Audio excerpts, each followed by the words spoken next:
última sesión vamos a comentar un poco a través de dos casos en los cuales hemos centrado la atención en términos de su construcción, cómo se desarrollan procesos electorales en las universidades y en públicas, y que en últimas remiten al análisis de las prácticas políticas que desarrollamos en las universidades públicas. No voy a echar el rollo súper teórico, pero a partir de lo que vamos a comentar, iremos realizando algunas anotaciones. Tampoco nos vamos a chiviar porque en el curso magistral de la maestría que está a mi cargo, ahora en octubre y en noviembre, habrá dos sesiones donde desarrollaremos con mayor profundidad muchos de los elementos relacionados con la tesis. Hoy vamos a comentar o a compartir algunas pinceladas relacionadas con estos procesos políticos en las universidades públicas que contribuyen a configurar prácticas políticas a partir de la Ley 30 del 92 en términos de la transición de la heteronomía política a la autonomía política, en donde los rectores universitarios en un primer momento eran designados, nombrados por el Ejecutivo o nacional o departamental o municipal, y se le otorga vía autonomía política a partir del 28 de diciembre de 1992, vía Ley 30, la potestad nominadora, principalmente en los consejos superiores. Ese es el elemento principal que vamos a desarrollar en los próximos 40 años.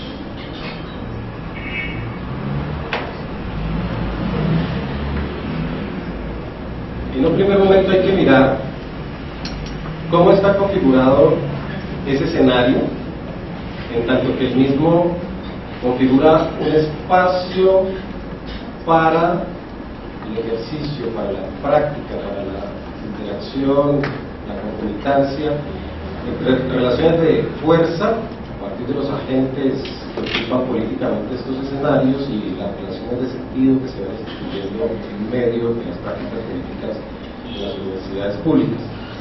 No está así tal cual en la ley, pero a partir de la ley se puede señalar que el Consejo Superior de cada una de las 31 universidades públicas de las 32 que existen en Colombia está constituido por tres componentes. Uno, el gobierno, por tres delegados del ministerio, de la presidencia, de la gobernación, pero dependiendo del tipo de universidad, como mirábamos ayer, el 50% de las universidades públicas en Colombia son de orden nacional, así algunas de ellas tengan denominación departamental, cito el caso, Universidad de Caldas. Luego, en tanto que nacional la preside, el Consejo Superior es presidido por el delegado o la delegada del Ministerio de Educación Nacional. A su vez, las que son departamentales, el 45% son presididas por los gobernadores, y los delegados del presidente pues operan en función de las relaciones que se establecen con los otros delegados. En algunos consejos puede llegar a ocupar la función de vicepresidente. Si el presidente, bien sea el delegado o bien el gobernador, no asisten, el delegado del presidente del Consejo Superior puede presidir. Esto, digamos, en términos de funcionamiento interno del Consejo, pero en carácter nacional o departamental tiene una incidencia fuerte en términos de financiación de las universidades públicas, y eso es un componente de análisis importante. Bueno, además que todas las universidades, en términos de estos tres componentes del Consejo Superior, agencian políticas que al Ministerio de Educación Nacional le interesa desarrollar, pero que no son mecánicamente implementadas, en tanto que ellos ocupan un lugar, en este caso tres posiciones dentro del Consejo Superior, y que tienen que desarrollar procesos de negociación y transacción o confrontación política con los otros agentes, a partir de la iniciativa del rector, que principalmente es quien tiene esa capacidad, no solamente más que reglamentaria, esa capacidad institucional. Es muy excepcional ver que representantes de profesores y de los estudiantes en consejos superiores presenten iniciativas al estilo de los parlamentarios. Básicamente todos giran en torno a favor o en contra de la iniciativa del rector, sea reglamentación o planteamiento de proyectos. El segundo componente es recomillado de orden social y son representantes. Estos son delegados ejecutivos vía decreto presidencial del ministerio o vía acuerdo del gobernador. Y los representantes, que históricamente están constituidos, digamos, por poner un punto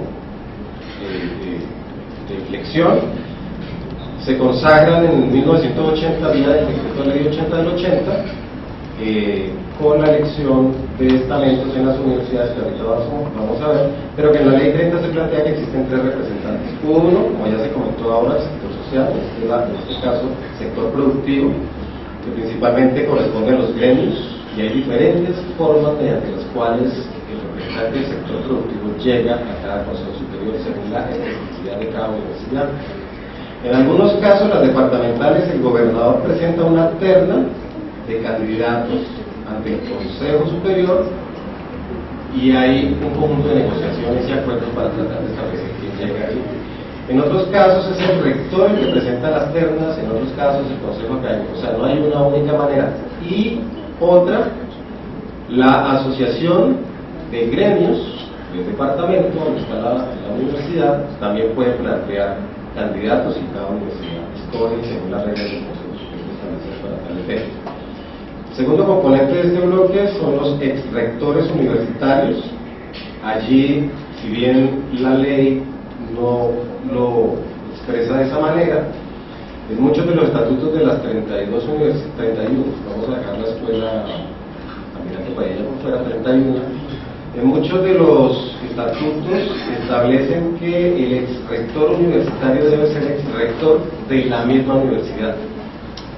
La ley no dice que tiene que ser, pero también hay una inercia política según la relación de fuerzas que se han instituido en las universidades.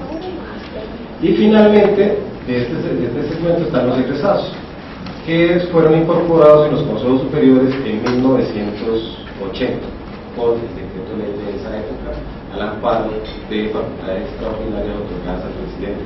Fue un decreto ley que reguló la educación superior en Colombia, pero no fue tramitado por el Congreso.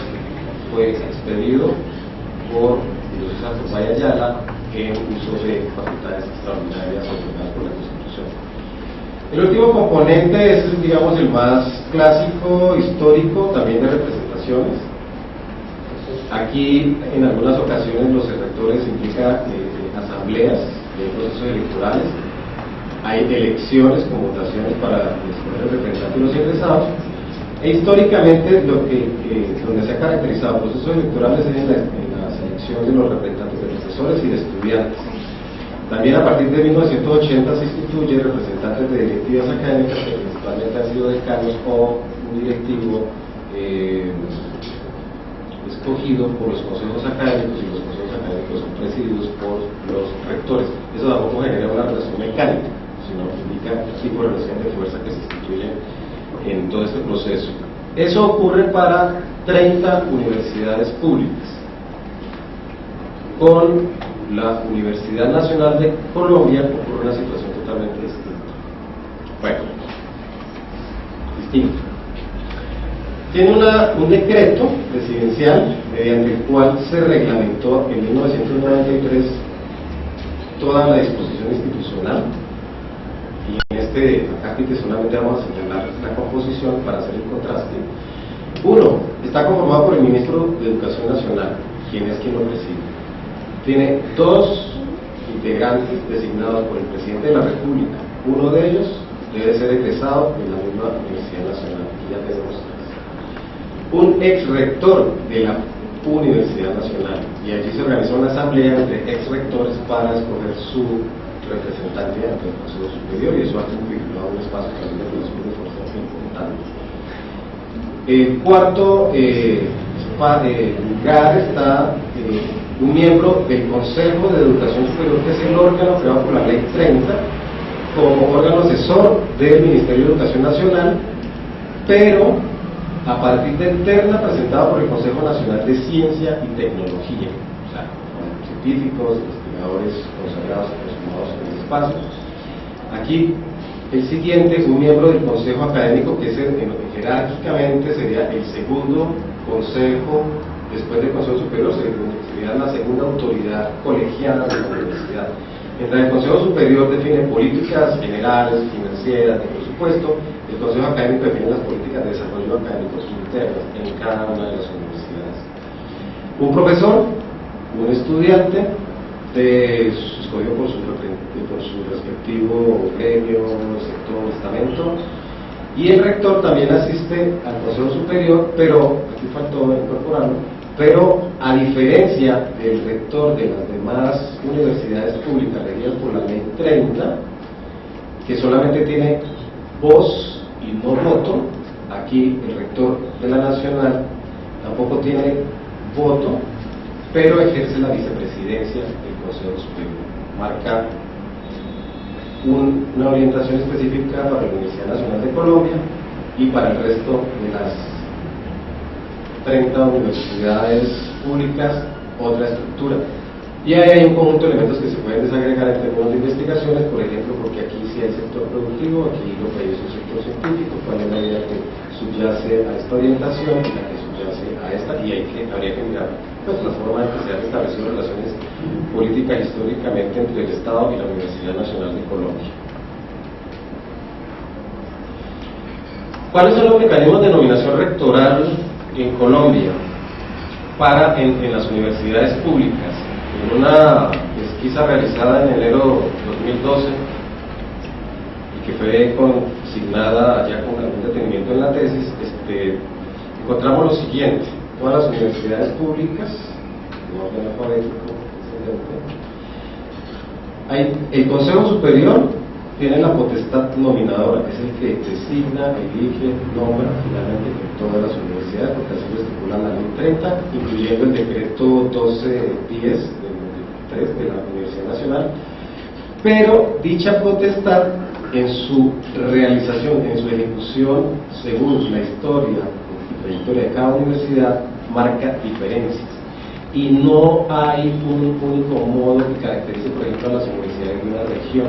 En las diferentes regiones hay inclusive experiencias distintas, con universidades en capitales departamentales, que la diferencia sí, 2 horas, pero tienen orientaciones distintas, depende de la historia política de cada universidad y la manera en que han establecido su orientación de fuerza.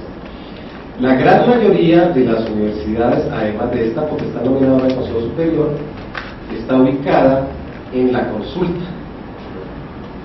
Si bien el Consejo Superior Universitario tiene esa potestad, consulta a la universidad instituyendo con ello un balotaje, una doble vuelta, donde mediante las consultas se forma una lista de elegibles de la cual el Consejo Superior designa.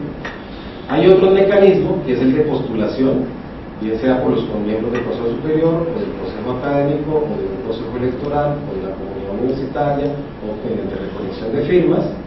Pero esta postulación implica que a través de alguna de estas modalidades se presentan hojas de vida ante el Consejo Superior y en la lógica interna del Consejo se designa al rector. Hay una única universidad que se puede homologar la experiencia de elección directa, que es la Universidad de Nariño, en donde hay un proceso electoral donde participan profesores y estudiantes, también ponderadamente como la experiencia argentina y en algunas mexicanas, y aquel que obtenga la mayor votación del resultado de ese proceso electoral es consagrado, nombrado por el Consejo Superior Universitario, y eso lo han homologado como elección directa. Nariño queda al sur de Colombia. Hay una sospecha y hay una conjetura. El sur de Colombia, Nariño, limita con Ecuador. La Universidad Central del Ecuador, en su tradición, tiene elección directa.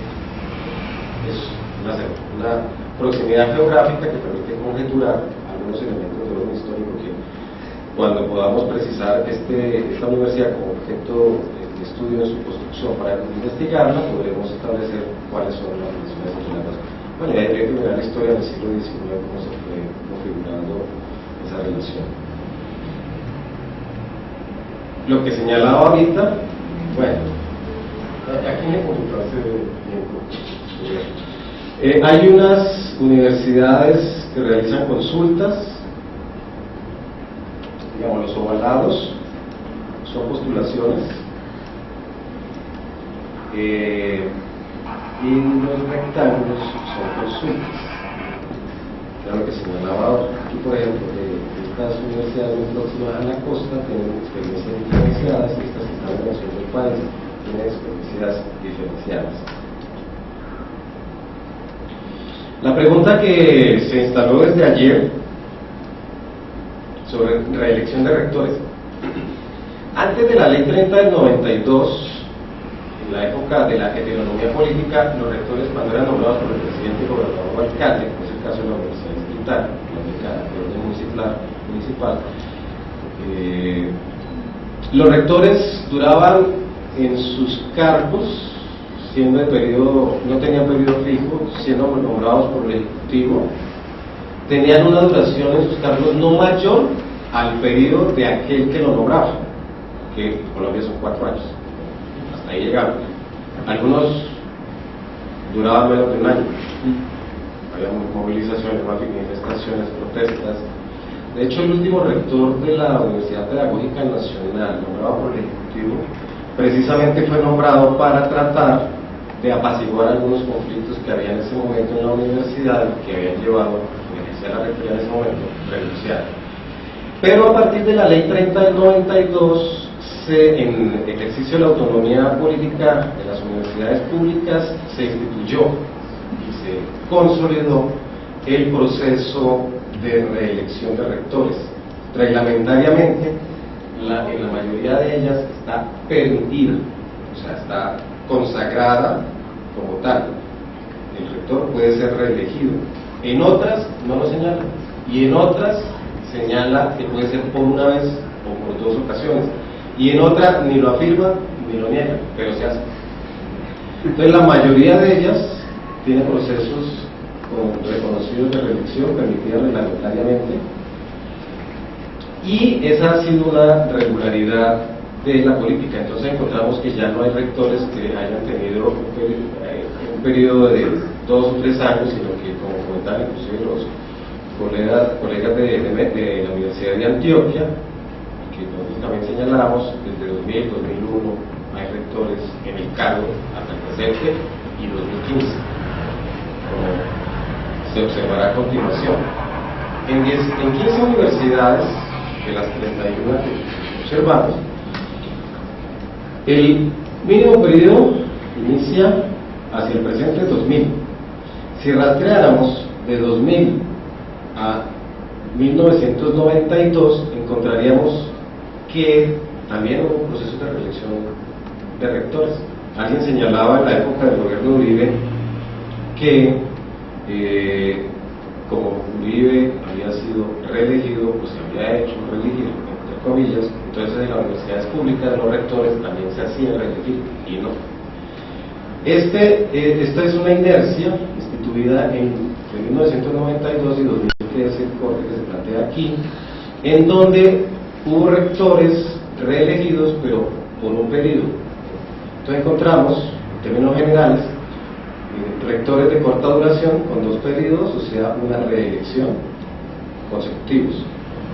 Hay rectores en el cargo de mediana duración con 3 periodos, algunos discontinuos, otros consecutivos, y hay otros de larga duración, de 4 o más años. Para citar el caso, como comentábamos, la Universidad de Antioquia, el rector que está allí actualmente cumple 10 años, iba hasta 2015 en principio. Hacia atrás, cuando uno reconstruye, el rector que estuvo en el cargo lo estuvo desde entre 1995 y 97. En última, en la Universidad de Antioquia, por ejemplo, de 1992 a 2015, cuando se cumpla esa fecha, habría tenido solo 3 o máximo 4 rectores en 10, 23 años, 23 años.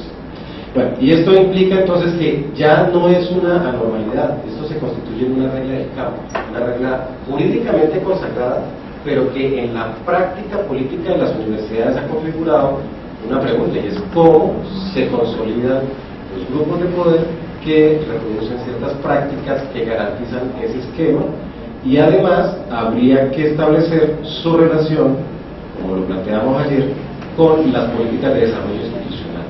La pregunta es, ¿hasta dónde la reelección de rectores y los periodos de larga duración contribuyen o han contribuido al desarrollo institucional y a la consolidación de transformaciones de política institucional en estas universidades? Abuelo de pájaro, uno puede señalar, por ejemplo, la Universidad Tecnológica de Chocó, de la cual ya recibimos una referencia muy dura en estos días por parte de un colega. Yo no la conozco, no he ido a estudiarla, pero tiene reelección de rectores y sus indicadores en términos de políticas dentro del sistema universitario estatal son bajos. En cambio, como observamos ayer, la Universidad de Antioquia, particularmente en el tema de programas, se ha ubicado de manera fuerte frente a la nacional, mientras que la del Valle, que también ha tenido procesos de reelección de rectores de 12 años a la fecha, se ha rezagado frente a la nacional y frente a la Universidad de Antioquia. En síntesis, el análisis va a tensionar esa pregunta sobre la relación entre procesos de reelección según sus diferentes configuraciones y las políticas de desarrollo institucional de las universidades públicas. Eso, digamos, como telón de fondo para complementar un poco lo que se ha notado.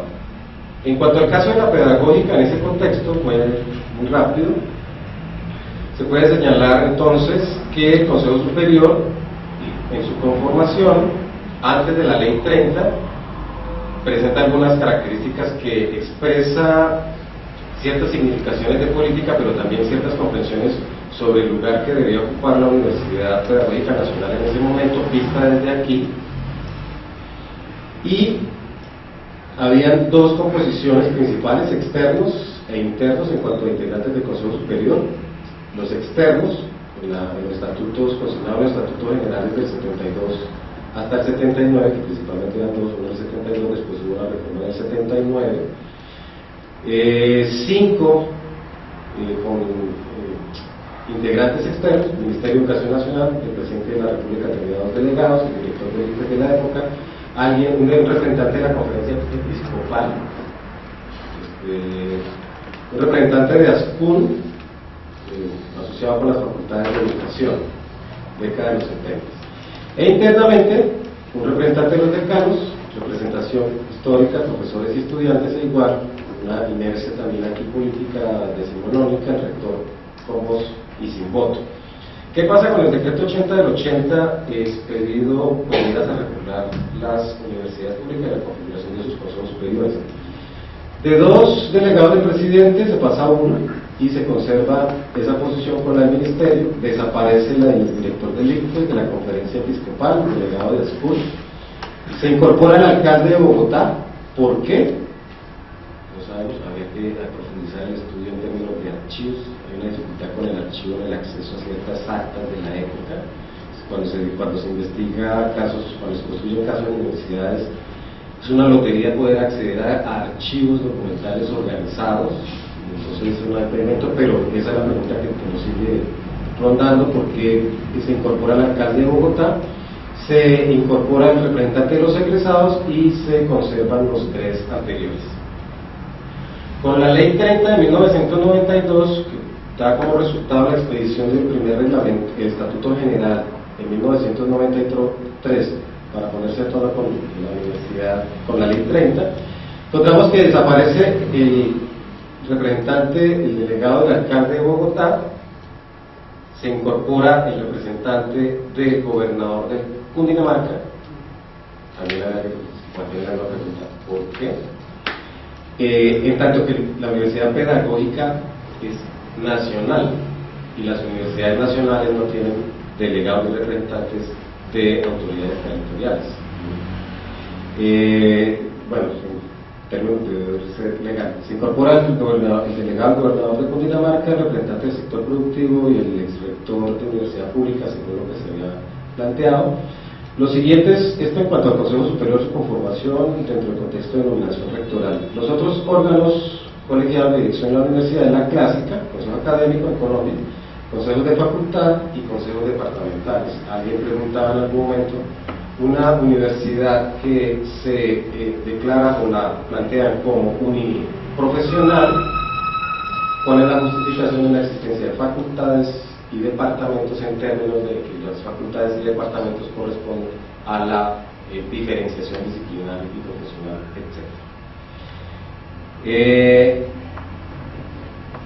En 2001, entonces, están esos tres, se consagra en la nueva reforma esos delegados, lo que hemos visto antes, el gobierno, los tres, sector social, productivo y egresados. En el caso de la Universidad Pedagógica, el rector universitario no es necesariamente representante, no es un ex rector de la misma universidad, hay una apertura, cualquier ex rector de cualquier universidad.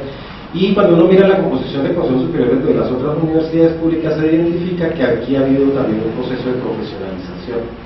Hay ex rectores de algunas universidades públicas que se han especializado en participar en consejos superiores de otras universidades públicas. Ese es un elemento bien interesante. Hay un ex rector, por ejemplo, de esta universidad,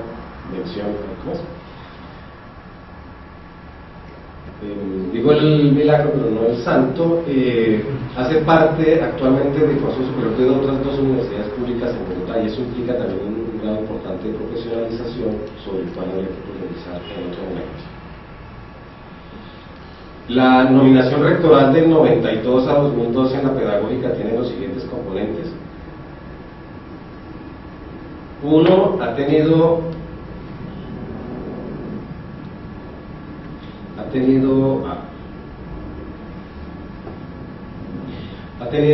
dos mecanismos. Uno, la consulta que ya mencionaba, y dos, una conciliatura. La conciliatura intentaba ser un espacio de participación constituido por el Consejo Superior como instancia intermedia para recibir hojas de vida de candidatos, seleccionar y presentar postulaciones al Consejo Superior. Fue abolida dada las dificultades de orden institucional en su operacionalización y la radicalización política interna de la universidad en su momento, y se ha reeditado, se ha consolidado el proceso de consulta con determinadas características según el momento de la universidad. Como momentos políticos tenemos tres: del 94 de abril a mayo de 2000, segundo de mayo de 2000 a septiembre de 2004, de septiembre de 2004 en adelante. En estos tres momentos encontramos dos oscilaciones entre rectores externos, Adolfo Rodríguez, primer rector elegido internamente, y el otro componente de la oscilación, rectores internos, con Gustavo Telles, primer rector elegido internamente como profesor siendo profesor de la universidad. Adolfo Rodríguez en ese momento venía de una institución universitaria especializada en la formación de administradores en Colombia. Durante el segundo momento de la oscilación, no hay oscilación, se concentra en un candidato externo. Entonces tenemos externo, interno, externo, que es reelegido.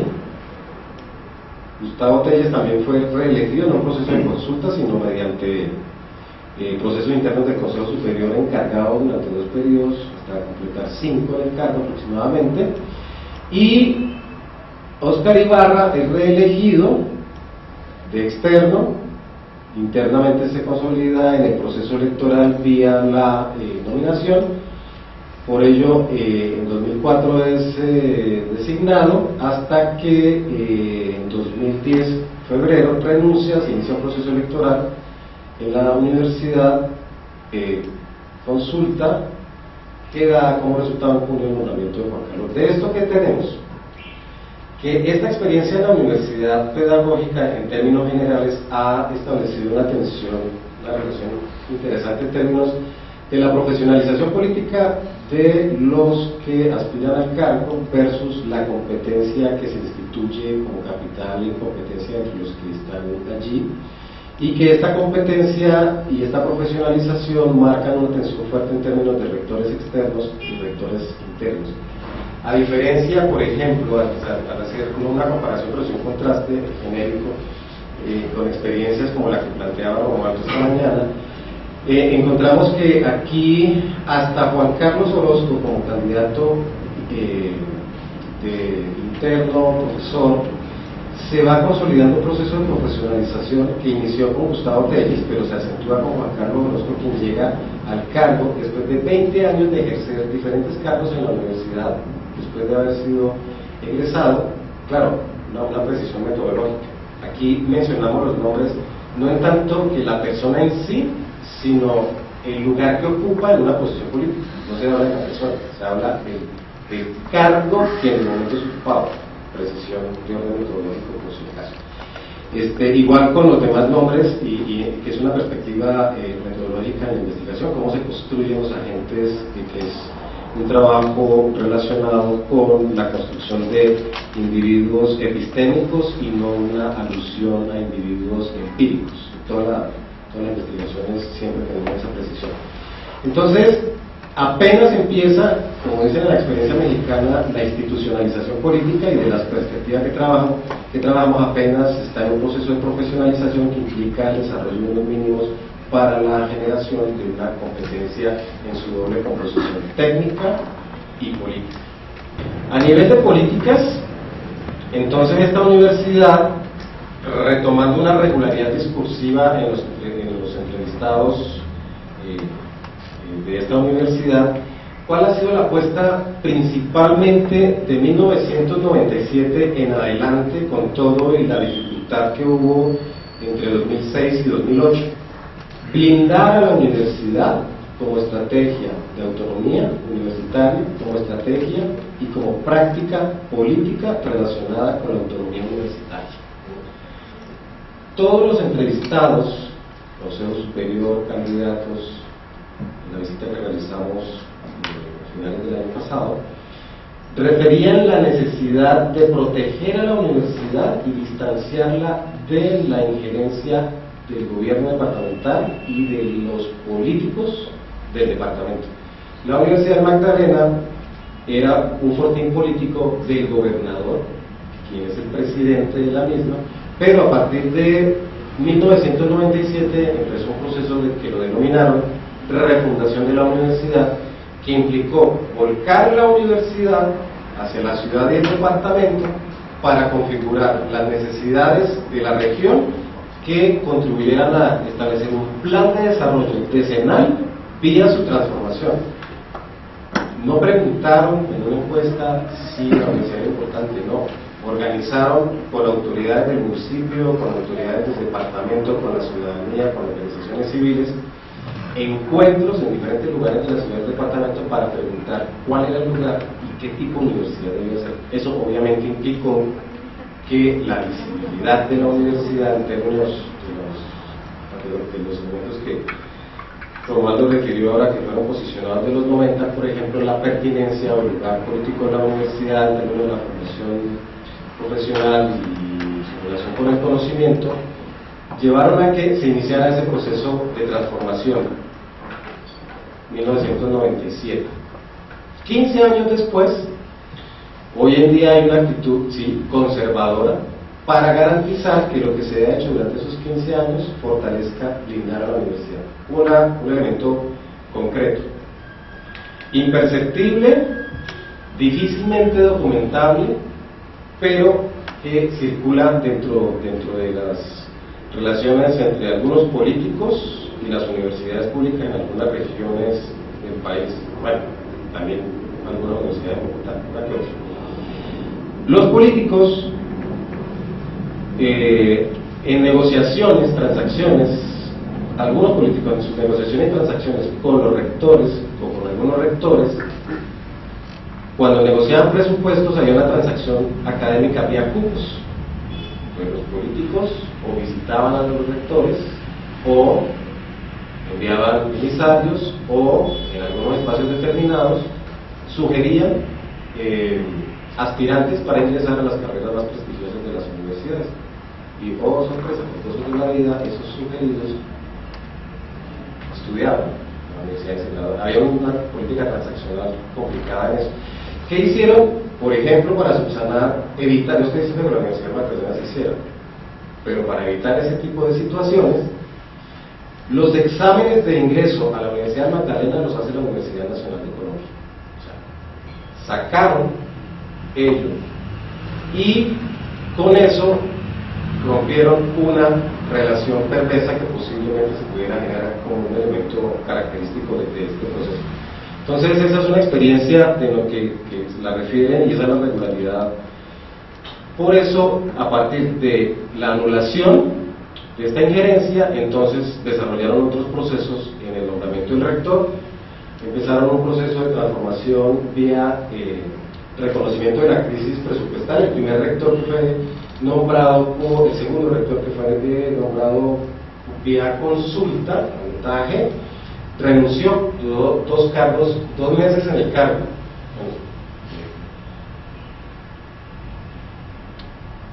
A los 2 meses de haberse posesionado y reconocer la situación administrativa y financiera, además de presupuestal de la universidad, se dio cuenta, identificaron que había un déficit presupuestal de 2.600 millones de pesos. Y el rector, que era un sociólogo investigador, a los 2 meses dijo: yo no puedo con esto, renuncio, y empezó una crisis fuerte en la universidad, ¿no? A tal punto que entonces el gobernador de momento nombró a quien fuera su secretario y ocupara diferentes cargos, y él, dada su trayectoria política en el movimiento estudiantil en Colombia, abogado, de Asamblea Nacional, inició todo un proceso de transformación. Bueno, está documentado y documentable, pero que para el caso de esta presentación me interesa señalar que una universidad a punto del cierre en 1997, en 2012, después de un proceso de transformación, está a punto de iniciar el reconocimiento vía acreditación institucional. ¿Qué hicieron? Iniciaron un proceso de planeación, como señalaba, de puertas abiertas, definiendo un horizonte de sentido en la universidad. 2, realizaron un proceso de saneamiento del gasto, incrementaron los recursos propios y una ordenación del presupuesto. Lo que mayor implicación tenía era el sistema pensional. Una de las dificultades que han tenido en gestión de las universidades públicas como regularidad es que el tema de las pensiones, o mejor, las pensiones se cargaban al presupuesto de cada universidad. Claro, a la vuelta de unos años, eso se volvía insostenible y eso hacía parte de este tipo de déficit. Hicieron una renegociación con el ministerio, hicieron unos eventos para comprometer a ICTIS, al Ministerio de Educación, Presidencia de la República, Gobernación del Departamento, la Alcaldía de Santa Marta, para que entre todos ayudaran. Y uno de los elementos dentro de este saneamiento financiero fue organizar un plan de asignación de las pensiones dentro, pues, de la entidad del Estado que le corresponde administrar las pensiones, y vía esa reducción de gastos lograron progresivamente ir aumentando la inversión en el desarrollo académico de la universidad. Apropiaron la estrategia de crear una estampilla, que es una fuente que para algunas universidades de financiación ha significado un salvamento importante. De hecho, para la Universidad de Magdalena implicó la posibilidad de incrementar los metros cuadrados de área construida, modernizar su campus, etc. Realizaron también, como tercer elemento, un diagnóstico organizacional con asesoría de expertos para plantear cuál era la estructura académica y administrativa acorde a las necesidades de la universidad en términos de los requerimientos del departamento. Y a nivel académico se incrementó sustancialmente el número de programas, por decir, tenían 12 programas en el 97, a 2003 los habían ya casi triplicado en diferentes áreas del conocimiento. La apertura de nuevos programas no es importante en sí misma, sino por las implicaciones, lo que subyace en la misma: infraestructura física, docencia, laboratorios, recursos de bibliotecas, etcétera, etcétera. y se orientaron a desarrollar procesos de investigación según las necesidades regionales. Físicamente, actualizaron los linderos de la universidad. Hay una anécdota allí que señalaba que la desidia de la universidad implicaba en algunas gestiones que había en el campo.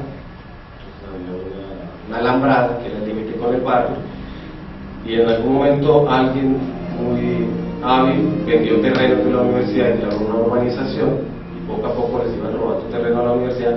En ese proceso lo que hicieron fue una consulta para determinar en dónde se invertirían ciertos recursos. La consulta determinó colocar un muro que separara el terreno de la universidad del entorno para no seguir perdiendo en litigios ciertos terrenos de la...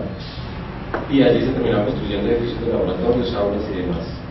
A nivel administrativo, se estableció un requerimiento, se adecuó a los requerimientos de la universidad, se profesionalizaron los cargos, se llenaron las vacantes, se crearon concursos, se estableció el estatuto de contratación, que es tan sensible de esta necesidad de las universidades públicas. Finalmente, cuando uno va a esta universidad, se sorprende de encontrar los muros limpios, las fachadas limpias, conservadas, y es una situación atípica en las universidades públicas, no tanto porque estén de esa manera, sino porque a través de ellos se expresan relaciones políticas internas y una relación con lo público y con las universidades públicas. Esto implicó entonces reformar durante ese periodo el proceso de selección de los estudiantes, hacerlo mucho más exigente, fortalecer sus procesos de formación, diseñar políticas de bienestar que favorecieran la transformación de la cultura política para crear un conjunto de esquemas que contribuyeran a salvaguardar lo público como un orgullo institucional. Hoy en día hay una defensa allí importante de los estudiantes en términos de conservar la universidad y su situación actual. Finalmente, ellos entonces están en proceso de acreditación institucional. Estas son las fotos extraídas de los informes de estos años, que permiten más o menos identificar cuando uno visita universidades regionales. Así eran algunos edificios en el 97, en 2003 laboratorios de edificios nuevos. Estos también son edificios en la Nevada de posgrados. No es promoción política institucional. En el 97 estos eran espacios para el encuentro de los estudiantes, tipo casetas que conocemos, y así eran las fachadas, los salones de deteriorados, los grafitis, anuncios en prensa, los carros como quedaban en los parqueaderos después de ser de los tropeles. Así era la biblioteca, dice el programa, el informe electoral. Esto fue lo que recibieron, una biblioteca en estas condiciones. Hoy en día está de esta manera, con aire acondicionado. En la costa atlántica, 40 grados a la sombra, con aire acondicionado, pareciera un lujo, pero es una necesidad muy sentida. La caseta que vimos ahora al rato se transformó en un espacio agradable. De hecho, llama la atención algo que ellos llaman aulas abiertas. Construyeron en cemento unos tableros, unas mesas, alrededor de unas sillas, y se trabaja al aire libre. No las pueden traer, pero tomé las fotografías, pero un profesor que estaba en clase se molestó. Entonces, estaban en una clase de matemáticas. Viendo las ecuaciones, los estudiantes, otros trabajando, otros descansando. Tienen un museo etnográfico, el ofrecimiento de los laboratorios, las salas de internet, el campus desde la vía aérea. Todas estas hectáreas son las de la Universidad de Magdalena. Estos edificios de este lado se construyeron entre 1997 y 2005 vía recursos de la estampilla. Tienen en el centro tienen un lago, y ahí tienen otro proyecto de ampliación para transformar la biblioteca, etcétera. Así es la universidad hoy en día. Esta es la clínica odontológica, hasta ahí. ¿Qué podemos señalar de estas dos experiencias, uno en términos de política y otro procesos de políticas? Que lo que se ha intentado realizar es una aproximación, sí, a los procesos políticos, las prácticas políticas y su relación con las políticas de desarrollo institucional de las universidades públicas, pero teniendo, bueno, además de la orientación teórico-metodológica y todo, pero teniendo como fondo la pregunta que interroga por la manera en que las universidades públicas, desde 1992 en adelante, hemos desarrollado la autonomía política. La autonomía no es, como señalaban ahora, no es solamente un tema de la ley, de la movilización, no, ¿qué hemos hecho como realización en la universidad? No para plantear una postura política en investigación, sería lecturas, los lectores con informes, no, sino en términos de investigación, eso cómo nos permite comprender lo que se ha realizado en las universidades, pero que en cada universidad pública se va configurando una posición relativa, y al establecer regularidades, eso que nos establecería en términos de los posicionamientos de las universidades públicas frente a lo que es la agenda pública definida de 1992 en adelante. Eso es lo que queremos compartir. Con esto terminamos la presentación. Muchas gracias.